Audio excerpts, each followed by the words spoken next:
പരിശുദ്ധ കുർബാനയുടെ മക്കളെ, തിരുസഭയുടെ മക്കളെ, നമ്മളെല്ലാവരും പ്രാർത്ഥിക്കുന്നവരാണ്. പ്രാർത്ഥിക്കാത്തവരായിട്ട് ആരുമില്ല എന്ന് ഞാൻ പറയും. പൗലോസ്ലീഹ പറയുക, തെസ്സലോനിക്കാർക്ക് എഴുതിയ 1 ലേഖനം 5:17, എപ്പോഴും പ്രാർത്ഥിക്കുക, നിരന്തരം പ്രാർത്ഥിക്കുക, എപ്പോഴും പ്രാർത്ഥിക്കുക. സാധിക്കുമോ? ജോലി ചെയ്യുമ്പോഴും, കുളിക്കുമ്പോഴും, ഭക്ഷണം കഴിക്കുമ്പോഴും എപ്പോഴും പ്രാർത്ഥിക്കുക. സാധിക്കുമോ? സാധിക്കും. വളരെ ലളിതമാണ്. അതിന് പ്രാർത്ഥന എന്താണെന്ന് നമ്മൾ ശരിക്കും മനസ്സിലാക്കണം. പല രീതികളിലുള്ള പ്രാർത്ഥനകളും കാര്യങ്ങളും ഉണ്ട്. അതിലേക്കൊന്നുമല്ല നമ്മൾ പോകുന്നത്. വളരെ പ്രായോഗികമായി എപ്പോഴും എങ്ങനെ പ്രാർത്ഥിക്കാനായിട്ട് സാധിക്കും. അതിന് പ്രാർത്ഥന എന്താണെന്ന് നമ്മൾ മനസ്സിലാക്കണം. ഒരുപാട് തരത്തിലുള്ള പ്രാർത്ഥനാ രീതികളും കാര്യങ്ങളും ഉണ്ട്. ഇവിടെ നമ്മൾ നിരന്തരം എപ്പോഴും പ്രാർത്ഥിക്കാനായിട്ട് സഹായകമായ രീതിയിൽ എന്താകുന്നു പ്രാർത്ഥന. അമ്മ ത്രേസ്യ പറഞ്ഞിട്ടുള്ള ഒരു വാചകം എല്ലാവർക്കും വളരെ ഇഷ്ടപ്പെട്ടതാണ്, ലളിതമാണ്, ദൈവത്തോട് സംസാരിക്കുന്നതാണ്. ശരിയാണ്, ദൈവമായുള്ള സംഭാഷണമാണ്. ഇവിടെ എങ്ങനെ ദൈവവുമായിട്ട് സംഭാഷിക്കണം, അവിടെയാണ് പ്രശ്നം വരുന്നത്. നമ്മുടെ മനസ്സിലേക്ക് വരുന്ന എല്ലാ കാര്യങ്ങളും ദൈവത്തോട് സംസാരിക്കേണ്ട വിഷയമാണെന്ന് നമ്മൾ ആദ്യം തന്നെ ഓർക്കണം. ഒരുപക്ഷെ എന്നിലെ എൻ്റെ പാപങ്ങളും ജഡികാസക്തികളോ ഞാൻ ചെയ്ത തെറ്റുകളും കാര്യങ്ങളും ഒക്കെ ആയിരിക്കാം. ആയിക്കൊള്ളട്ടെ. ദൈവമേ, ഞാൻ പാപിയാണ്, ആ തെറ്റിലേക്ക് എന്നെ വീഴ്ത്തല്ലേ, എനിക്ക് ഇന്ന ആസക്തിയുണ്ട്, അതിൽ നിന്ന് എന്നെ മോചിക്കണമേ, എനിക്ക് കൊതിയുണ്ട്, ഞാൻ ആശയടക്കം ചെയ്യുന്നു. അതെ, എല്ലാം പ്രാർത്ഥനകളാണ്. എൻ്റെ എല്ലാ വികാരങ്ങളെയും ഞാൻ പ്രകടിപ്പിക്കുമ്പോൾ ദൈവത്തിന്റെ മുമ്പിൽ പ്രകടിപ്പിക്കാൻ എനിക്ക് സ്വാതന്ത്ര്യമുണ്ട്, എനിക്ക് അവകാശം.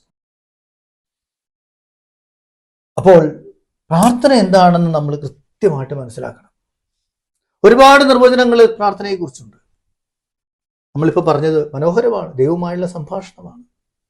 എങ്ങനെ സംഭാഷിക്കണം, എന്തിനെക്കുറിച്ച് സംസാരിക്കണം, എൻ്റെ ജീവിതത്തെക്കുറിച്ച് സംസാരിക്കണം, ദൈവം എന്നോട് പറയുന്ന കാര്യങ്ങളെക്കുറിച്ച് സംസാരിക്കണം. ഞാൻ ആഗ്രഹിക്കുന്നത് പോലെ അല്ല പ്രാർത്ഥിക്കേണ്ടത്, ദൈവം ആഗ്രഹിക്കുന്നത് പോലെ പ്രാർത്ഥിക്കണം. പലപ്പോഴും ഉണ്ടാകുന്ന ഒരു അപകടമാണ്, അല്ലെ ചിന്തയാണ്, ഞാൻ ആഗ്രഹിച്ചതുപോലെ എനിക്ക് പ്രാർത്ഥിക്കാൻ പറ്റിയില്ല. വേണ്ട, എന്തോ ദൈവം എന്നോട് ആവശ്യപ്പെടുന്നുണ്ട്, ദൈവം ആഗ്രഹിക്കുന്നത് പോലെയാണ് ഞാൻ പ്രാർത്ഥിക്കേണ്ടത്. അത് മനസ്സിലാക്കാൻ നമ്മൾ പ്രാർത്ഥനയ്ക്ക് ഒരു നിർവചനം കൂടി ഉണ്ടാക്കണം. പ്രേയിങ് അവർ എക്സ്പീരിയൻസസ് എന്ന പേരിൽ ഒരു പുസ്തകമുണ്ട്. മാവുരുസ് എന്ന് പേരുള്ള ആളാണ് എഴുതിയിട്ടുള്ളത്. ഇംഗ്ലീഷ് പുസ്തകമാണ്. അതിൻ്റെ മലയാള വിവർത്തനം ഉണ്ട്. ശ്രവിക്കുന്ന ഹൃദയം എന്നാണ് അതിൻ്റെ പേര്. കൊച്ചു പുസ്തകമാണ്. അതിൽ പറഞ്ഞിട്ടുള്ള ആശയമാണിത്. അതായത് പ്രാർത്ഥന എന്നാൽ എല്ലാം അറിയുന്ന ദൈവത്തിൻ്റെ മുമ്പിൽ എൻ്റെ ജീവിതത്തെ അതായിരിക്കുന്ന രീതിയിൽ തുറന്നു വെച്ചിട്ട് ഞാൻ എങ്ങനെ ജീവിക്കണമെന്ന് ദൈവത്തിൽ നിന്ന് പഠിക്കുന്ന സമയമാണ് പ്രാർത്ഥന. ആവർത്തിക്കാം.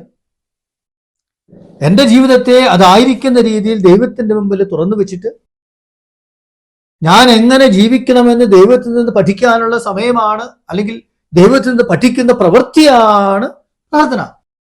ഒരുപാട് പേര് പറയുന്ന ഒരു പരാതിയാണ്, അല്ലെങ്കിൽ കുമ്പസാരത്തിൽ പറയുന്ന പാപം കൂടിയാണ് പ്രാർത്ഥനയിൽ പരവിചാരം ഉണ്ടായി. പരിശുദ്ധ കുർബാനയിൽ പങ്കെടുക്കുമ്പോൾ ശ്രദ്ധ കിട്ടുന്നില്ല, പലവിചാരം ഉണ്ടായി. ഈ ശ്രദ്ധ എന്ന് പറയുന്നതിനെ കുറിച്ച് ചിലർക്കൊക്കെ ഒരു കൃത്രിമമായ ഒരു ആശയമുണ്ട്. എന്തോ ഇങ്ങനെ ഒന്നിനെ കുറിച്ച് ചിന്തിക്കാത്ത ഒരു തലം. അപ്പൊ അതുകൊണ്ടാണ് ചിലരൊക്കെ പറയുക, നമ്മൾ ശാന്തമായി ഇരുന്ന് കണ്ണുകൾ അടച്ചിരുന്ന് നമ്മൾ ശ്വാസോച്ഛ്വാസം ശ്രദ്ധിക്കണം, ശ്വാസം താഴോട്ട് പോകുമ്പോഴും മുകളിലോട്ട് വലിക്കുമ്പോഴും ഇവിടെ ഉണ്ടാകുന്ന സ്പർശനം നമ്മൾ ശ്രദ്ധിക്കണം, അല്ലെങ്കിൽ ഹൃദയമിടിപ്പ് ശ്രദ്ധിക്കണം. അങ്ങനെ അങ്ങനെ അങ്ങനെ അങ്ങനെ നമ്മൾ ശ്രദ്ധയിലേക്ക് വരണം എന്നൊക്കെ പറയും.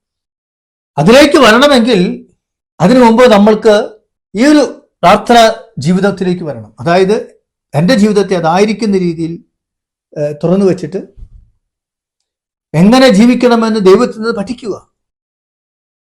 അപ്പോൾ എൻ്റെ മനസ്സിലേക്ക് വരുന്ന എല്ലാ ചിന്തയും പ്രാർത്ഥനയാണ്. ഒരു ഉദാഹരണം പറഞ്ഞ് വിശദീകരിച്ചാൽ, ഇപ്പോൾ ഞാൻ പ്രാർത്ഥിക്കാനിരിക്കുമ്പോൾ എൻ്റെ അയൽവക്കത്ത് രോഗിയായൊരു വ്യക്തിയെ ഞാൻ ഓർക്കുന്നു. മലവിചാരം അല്ല, ദൈവം എന്നോട് പറയുന്നത് നീ ആ രോഗിക്ക് വേണ്ടി മധ്യസ്ഥ പ്രാർത്ഥന നടത്താനാണ്. അത് ഫലവിചാരമല്ല. നമ്മളൊരു വ്യക്തിയിൽ നിന്നും രൂപ വായ്പ വാങ്ങിച്ചു, കൊടുക്കാമെന്ന് പറഞ്ഞു, കൊടുക്കാൻ പറ്റുന്നില്ല. പ്രാർത്ഥിക്കാനിരിക്കുമ്പോൾ പലവിചാരമല്ലെന്നേ. തമ്പുരാനെ കരുണ കാണിക്കണേ, ഒരു വഴി തരണേ.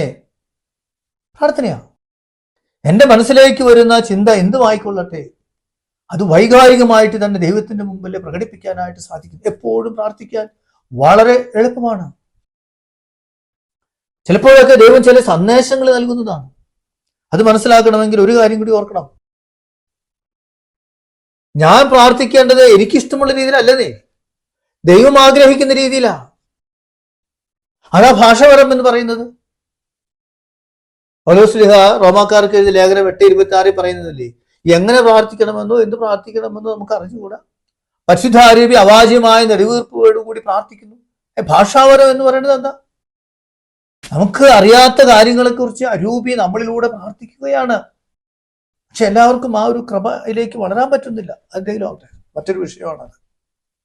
അപ്പോൾ ഞാൻ പ്രാർത്ഥിക്കേണ്ടത് എനിക്കിഷ്ടമുള്ള രീതിയിൽ, എനിക്കിഷ്ടമുള്ള കാര്യങ്ങളല്ല, ദൈവത്തിന് ഇഷ്ടമുള്ള കാര്യങ്ങൾ, ദൈവം പറയുന്ന കാര്യങ്ങൾ, ദൈവം പറയുന്നത് പോലെ പ്രാർത്ഥിക്കുക.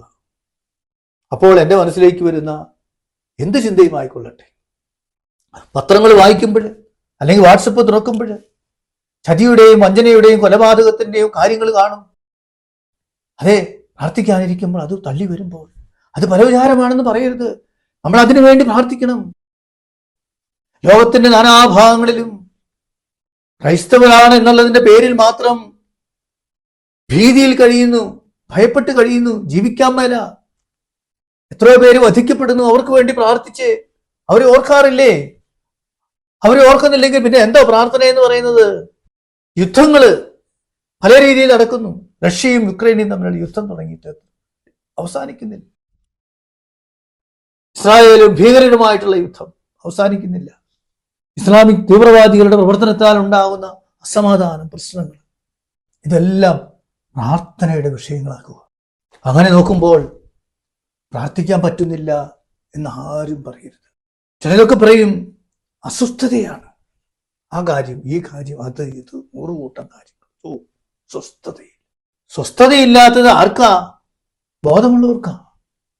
അസ്വസ്ഥത നമ്മുടെ പ്രാർത്ഥനയാണെന്ന് എന്തുകൊണ്ട് മനസ്സിലാക്കുന്നില്ല? യേശുമിശിഹാ ഗത്സമനെ തോട്ടത്തിൽ പ്രാർത്ഥിക്കാൻ പോയപ്പോൾ അവർ അസ്വസ്ഥരായിരുന്നു. തന്റെ പീഡാനുഭവത്തെ ഓർത്ത്. നമ്മൾ അസ്വസ്ഥരാകണം. മാതാപിതാക്കൾ മക്കളെ കുറിച്ച് അസ്വസ്ഥരാണ്, മക്കളെ മാതാപിതാക്കളെ കുറിച്ച് അസ്വസ്ഥരാണ്. അങ്ങനെ ആയിരിക്കണം. ഒരു പുരോഹിതൻ തന്നെ ഏൽപ്പിച്ച ആത്മാക്കളെ കുറിച്ച് അസ്വസ്ഥരായിരിക്കണം. പൗലോസ്ലീഹ അത് പലപ്പോഴും പറയുന്നുണ്ട്. അപ്പോൾ അസ്വസ്ഥത എന്ന് പറയുന്നത് മോശമായ കാര്യമല്ല, പുണ്യമാണ്. ബോധമുള്ളവർക്കാണ് അസ്വസ്ഥരാകാൻ പറ്റുള്ളൂ. എന്നെ അസ്വസ്ഥതപ്പെടുത്തുന്ന കാര്യങ്ങളെക്കുറിച്ച് തന്നെയാണ് ഞാൻ പ്രാർത്ഥിക്കേണ്ടത്. തീവ്രവാദികള് ക്രിസ്ത്യാനികളെ കൊല്ലുന്നതായ വാർത്തകൾ കേൾക്കുമ്പോൾ അസ്വസ്ഥരാകുന്നില്ലേ? അസ്വസ്ഥതയില്ലേ? പ്രാർത്ഥിക്കാൻ പോകരുത്. അവർക്കുള്ളതല്ല പ്രാർത്ഥന. മാർപ്പാപ്പയെ കുറിച്ച് അങ്ങനെ കേൾക്കുന്നു, മെത്രാനെ കുറിച്ച് ഇങ്ങനെ കേൾക്കുന്നു, അച്ഛന്മാരെ കുറിച്ച്, സിസ്റ്റേഴ്സിനെ കുറിച്ച് ഇങ്ങനെ കേൾക്കുന്നു. വിമർശിച്ചതുകൊണ്ടായില്ല. അസ്വസ്ഥതയുണ്ടോ? പ്രാർത്ഥിക്കണം. സഭയ്ക്ക് വേണ്ടി പ്രാർത്ഥിക്കുക. അതെ, എപ്പോഴും പ്രാർത്ഥിക്കുക. ഒരു കാര്യത്തെക്കുറിച്ചും പ്രാർത്ഥിക്കാതിരിക്കാൻ പറ്റില്ല. ഒരു ചിന്തയെയും പ്രാർത്ഥനാ ലോകത്ത് നിന്ന് മാറ്റി നിർത്താൻ പറ്റില്ല. എല്ലാം പ്രാർത്ഥനയുടെ വിഷയങ്ങളാണ്. അതുകൊണ്ടാണ് ഞാൻ പറഞ്ഞത്, പ്രാർത്ഥന എന്ന് പറഞ്ഞാൽ ദൈവത്തിന്റെ മുമ്പിൽ എൻ്റെ ജീവിതത്തെ അതായിരിക്കുന്ന രീതിയിൽ തുറന്നു വെച്ച് എങ്ങനെ ജീവിക്കണമെന്ന് ദൈവത്തിൽ നിന്ന് പഠിക്കുന്ന സമയമാണ്, പ്രവൃത്തിയാണ്. എൻ്റെ ജീവിതത്തെ അതായിരിക്കുന്ന രീതിയിൽ തുറന്നു വെക്കാൻ എന്നെ സഹായിക്കുന്ന കാര്യമാണ് എൻ്റെ പല വിചാരം. ഇങ്ങനെ പ്രാർത്ഥിക്കുന്ന വ്യക്തിക്ക് പരിശുദ്ധ കുർബാനയിലും പ്രാർത്ഥിക്കാൻ പറ്റുള്ളൂ. മറക്കരുത്, ഏറ്റവും വലിയ പ്രാർത്ഥന പരിശുദ്ധ കുർബാനയാണ്. അവിടെ വാചിക പ്രാർത്ഥനകളുണ്ട്, നിശബ്ദതയിലുള്ള പ്രാർത്ഥനയുണ്ട്, പാപബോധമുണ്ട്, യാചനയുണ്ട്, എല്ലാം ഉണ്ട്. ആ പരിശുദ്ധ കുർബാനയാകുന്ന പ്രാർത്ഥനയിൽ പങ്കെടുക്കണമെങ്കിൽ എനിക്ക് പ്രാർത്ഥനയുടെ ജീവിതം ഉണ്ടായിരിക്കണം. അച്ഛനെ കാണുന്നതല്ല പരിശുദ്ധ കുർബാന എന്ന് പറയുന്നത്, പാട്ട് കേൾക്കുന്നതല്ല പരിശുദ്ധ കുർബാന എന്ന് പറയുന്നത്, തമ്പുരാനിലേക്ക് നോക്കി പ്രാർത്ഥിക്കുന്നതാണ്. പരിശുദ്ധ കുർബാനയെ പ്രാർത്ഥനയായിട്ട് കൂടി മനസ്സിലാക്കിക്കൊണ്ട് പ്രാർത്ഥനാ ജീവിതം നയിച്ചുകൊണ്ട് സമുന്നതമായ പ്രാർത്ഥനയിലേക്ക് പ്രവേശിക്കാൻ നമുക്ക് സാധിക്കട്ടെ. പരിശുദ്ധ കുർബാനയിലെ പ്രാർത്ഥന നമ്മുടെ ജീവിതത്തിലൂടെ തുടരുവാനും അങ്ങനെ നിരന്തരം പ്രാർത്ഥിക്കുന്നവരാകാൻ നമുക്ക് സാധിക്കട്ടെ.